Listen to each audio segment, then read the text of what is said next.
Hello, my name is Owen Miller and I'm one of the paediatric cardiologists here at the Evelina London, but I've also got another couple of jobs that I do. So I'm also the clinical director for the Congenital Heart Disease Network, and maybe we can talk about the network a little bit later on.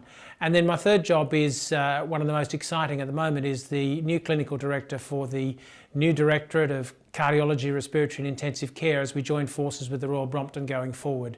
So that's going to be the main job over the coming months. So you may wonder, what do we mean by the Congenital Heart Disease Network? Well, the network is really a relationship we have with all of our hospitals in our region.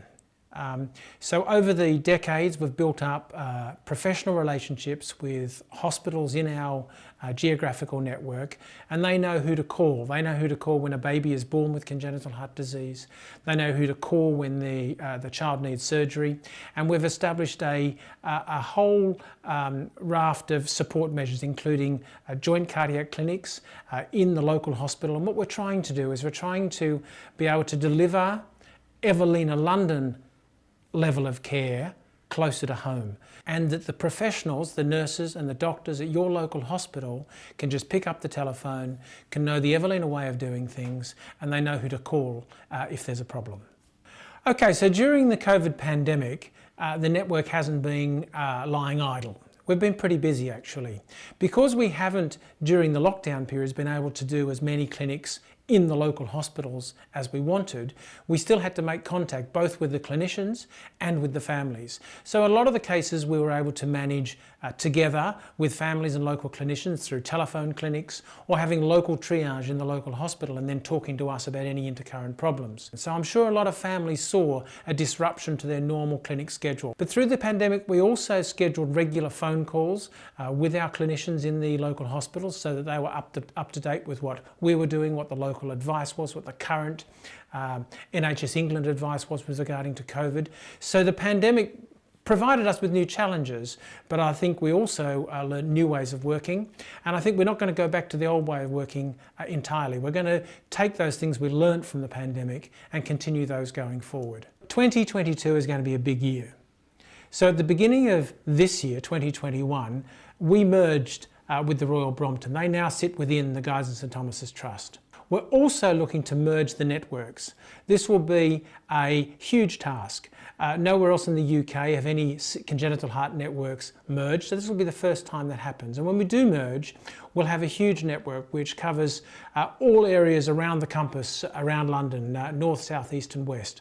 And so we'll have large areas of responsibility, new areas of responsibility. We're going to have to work very closely together with the Royal Brompton and their network team, so that the new combined network can serve the interests of children across the whole of the geographical patch. That's going to be a large piece of work. We've got to look at how we're going to achieve it, how we're going to manage it, and how we're going to finance it. But that's going to be our main task in 2022.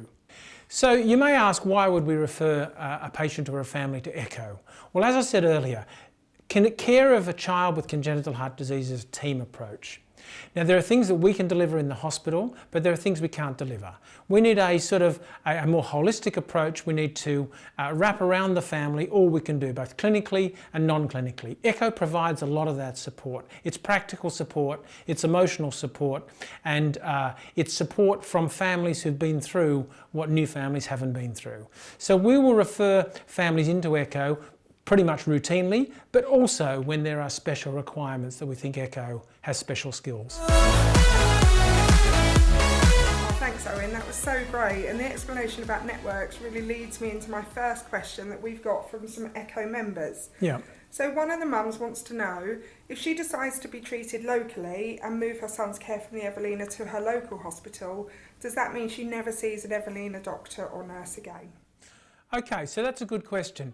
So what families need to know is that the joint cardiac clinics that we run in the Evelina London network are run by Evelina London clinicians. So we send our consultant and our nurse specialist out to the local hospital, and they work as a team with the local paediatrician, and they say Evelina London children closer to home.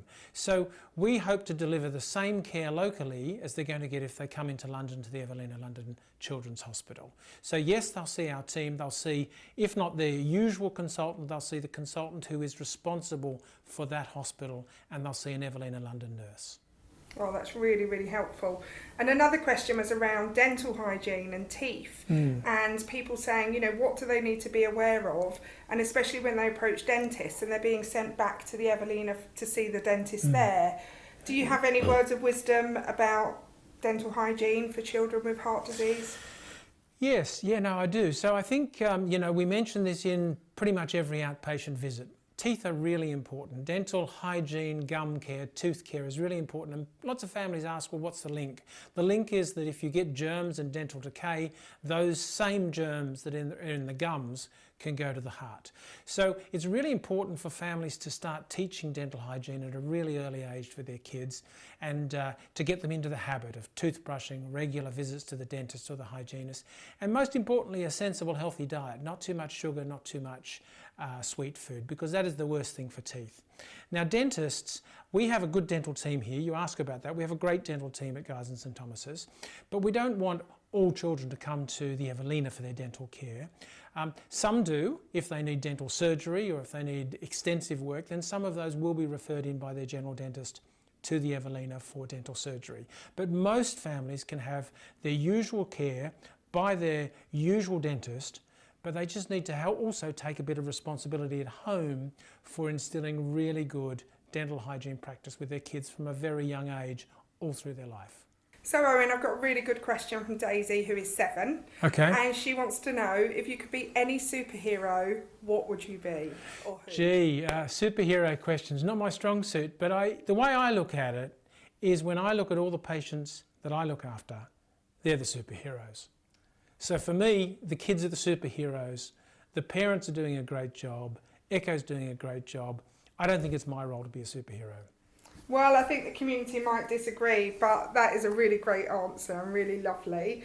So the last question I've got for you comes in from the community, and they say, is there a job or a hobby or an activity that you've done that you might want to share with us that might surprise us about you? Well, in terms of hobbies and passions, my passion is actually going sailing. Some people know that, but not a lot of people know that. I wish I had more time. That's the sort of thing I like to do. I can get away, I can sort of switch off. I can, just get out in nature. So for me, the hobby and the passion that I have is for sailing. I just don't quite get enough time to do it. Time is something we can't help you with, Owen, but I really want to say thank you for taking part in the Opening Doors event. My pleasure. And thank you to the Echo community for asking these questions. It's been my pleasure.